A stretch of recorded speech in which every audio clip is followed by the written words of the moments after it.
je crois, je ne maîtrise pas trop les postes au sein du PPACI, mais je pense qu'il y a un poste aussi de vice-président, si je ne m'abuse, avait décidé d'aller à ces élections présidentielles malgré les décisions prises par son parti politique qui est le PPACI. Nous avons vu que M. Awa Dombelo a été désavoué en quelque sorte vis-à-vis de son parti politique, même s'il reste d'accord bien évidemment un militant de base, mais il a été déchu, je crois, de son titre, le titre de cadre politique au sein du PPACI. Il a été déchu de son poste. Alors, qu'est-ce qu'il en sera de M. Stéphane Kipré? Il y a plusieurs éléments. C'est intéressant, nous allons voir le poids. Parce que si on veut parler de justice, c'est une défiance claire que M. Stéphane Kipré vient de prendre. Qu'est-ce que son parti décidera vis-à-vis de M. Stéphane Kipré? Est-ce que son parti restera dans une forme d'indifférence qui pesera dans le subconscient de l'ensemble des personnes, qu'on soit militant ou non militant du PPACI? On se demandera pourquoi ce deux poids, deux mesures. Quel est, le poids véritable de M. Stéphane Kipré, contrairement à une réactivité concernant la posture de M. Awa Dombelo. Donc, c'est une situation qui risque d'être fort intéressante et qui va nous pousser, à réfléchir et comprendre quel est le poids, quel est le mystère de M. Stéphane Kipré. Moi, je ne suis pas militant, je ne suis pas militant du PPACI, mais j'aimerais véritablement voir si cette justice ou cette façon d'être discipliné vis-à-vis des cadres qui ne respectent pas le mot d'ordre ou qui ne respectent pas la voix du parti par l'entremise du président de ce parti qui est le président Laurent Gbagbo. Est-ce que, en tant que vice-président, M. Stéphane Kipré sera déchu de son poste de vice-président comme ce fut le cas d'Awa Dombelo? C'est une question qui est légitime. Nous attendons de voir. Jusqu'à présent, nous n'avons pas encore vu de communiqué officiel concernant ces différents militants ou cadres de ce parti qui ont décidé d'aller malgré la décision du parti politique. Si la langue de bois ou l'indifférence prend le dessus sur ce qui se passe, il y aura certainement des questions à se poser.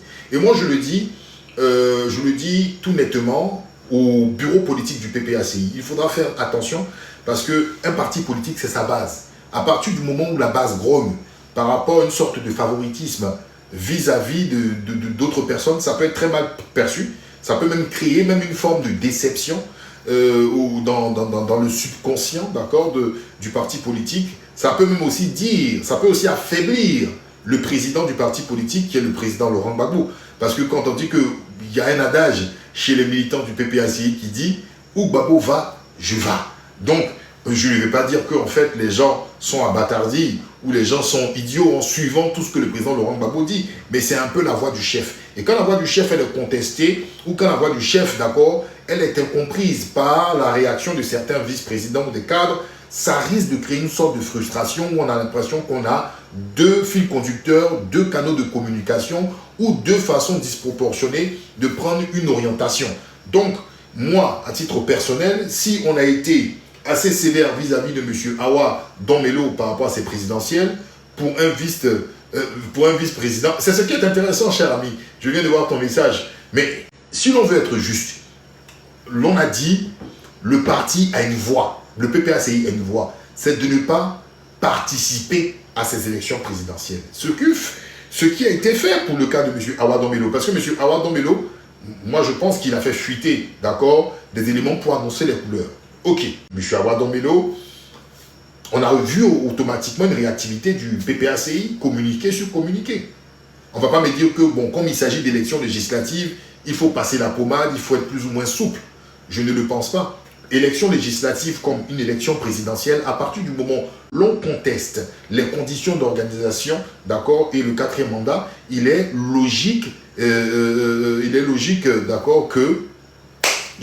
l'on, bien évidemment, que l'on aussi prenne des décisions. Parce que Stéphane Kipré ou Awa Dombelo, ce sont des cadres de ce parti.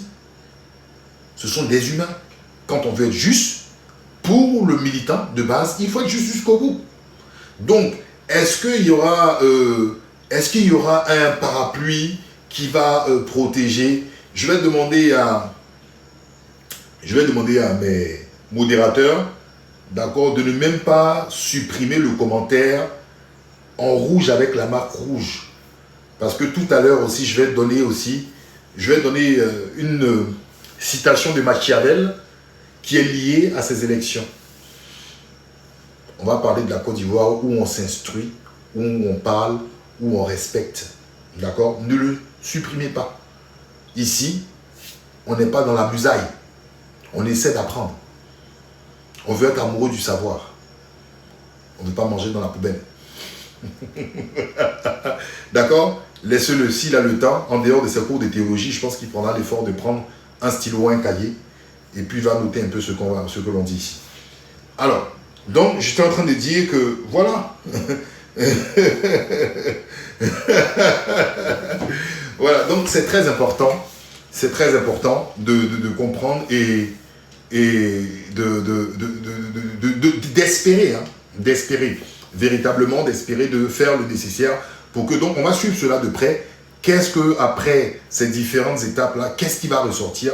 Qu'est-ce qu'il en sera dit? On regarde de toutes les façons et on verra ce qu'il en est. Après, en ce qui concerne aussi, d'accord, la une du journal Le Nouveau Réveil, la une du journal Le Nouveau Réveil, effectivement, mais que veux-tu, frère? C'est notre pays, il va falloir qu'on mette de l'ordre, on mettra de l'ordre au moment venu.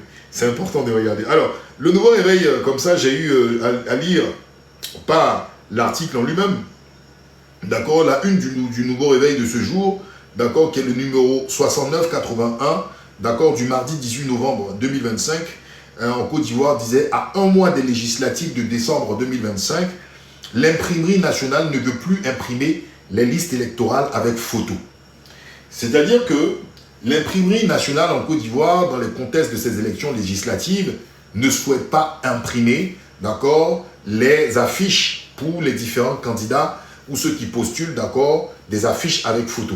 Alors, est-ce pour une raison financière? Est-ce pour une raison technique? Parce qu'ils sont en manque de ressources? C'est une question. Mais Le Nouveau Réveil, qui est un journal proche, qui est l'édito de M. Denis Cazillon, qui est un journal proche du PDCI-RDA, voit une manœuvre de la part, d'accord, du gouvernement, d'accord, pour essayer de maquiller une sorte de fraude massive en perspective.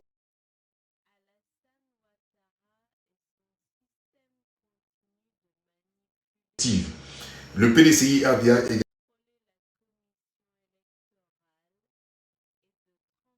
également doit intégrer, c'est dans le titre.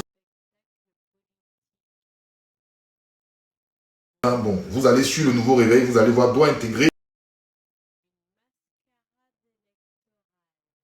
la CEI centrale à compétir.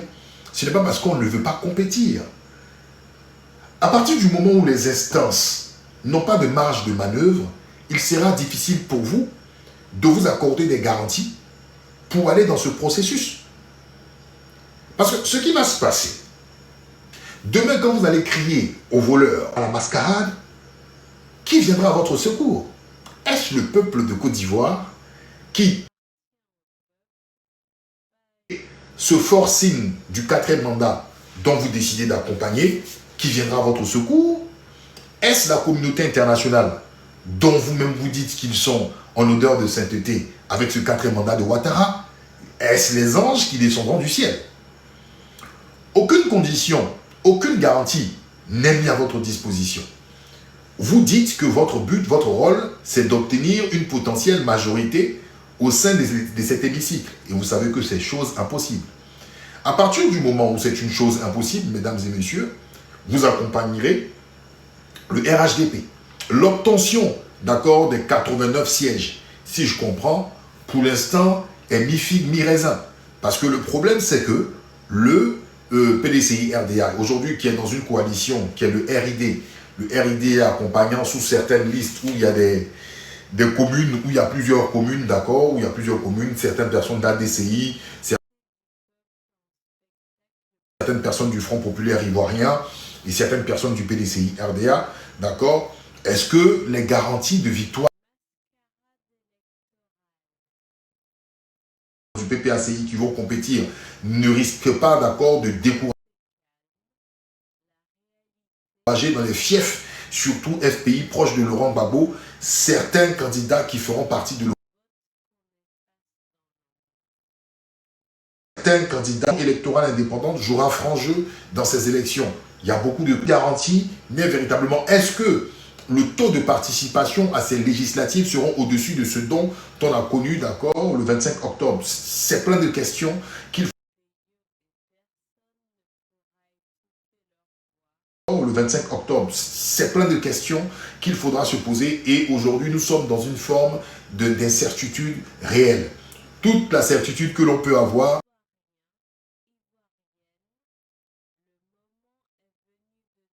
d'incertitude réelle. Toute la certitude que l'on peut avoir, c'est que le rouleau compresseur indiquait qu'il fallait la cohérence. Si l'on vous juge mort, autant être mort au lieu de faire semblant d'être mort. Parce que, en fin de compte, on va dire vous mimez le mort, mais vous mimez le mort pour obtenir quoi comme résultat? Donc, nous attendons de voir ce qui va se passer par la suite. Alors, maintenant, il y a une petite vidéo que j'aime bien. Et cette vidéo-là illustre, bien évidemment, la Côte d'Ivoire.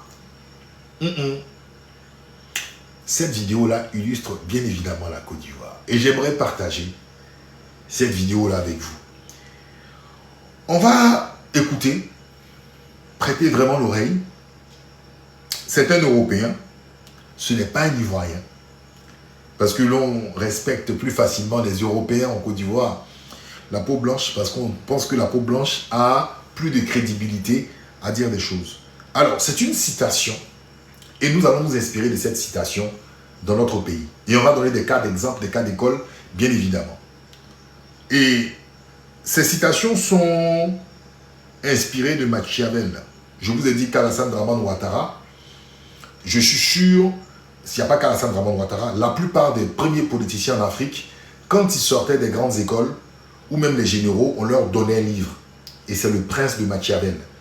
D'accord? Lisez ce livre-là, Le Prince de Machiavel, et vous comprendrez tout ce qui se passe. Le Prince de Machiavel. Comment gouverner un peuple, comment se comporter avec un peuple. C'est un peu la Bible. C'est un peu la Bible, d'accord, qu'on donne aux élites intellectuelles africaines afin de pouvoir cimenter, cadenasser leur régime, cimenter, cadenasser leur projet. Donc, la plupart qui sortent d'école de guerre ou qui font ci, ça, c'est ce qu'on leur donne. Donc, on va bien évidemment écouter cet élément-là et vous allez comprendre.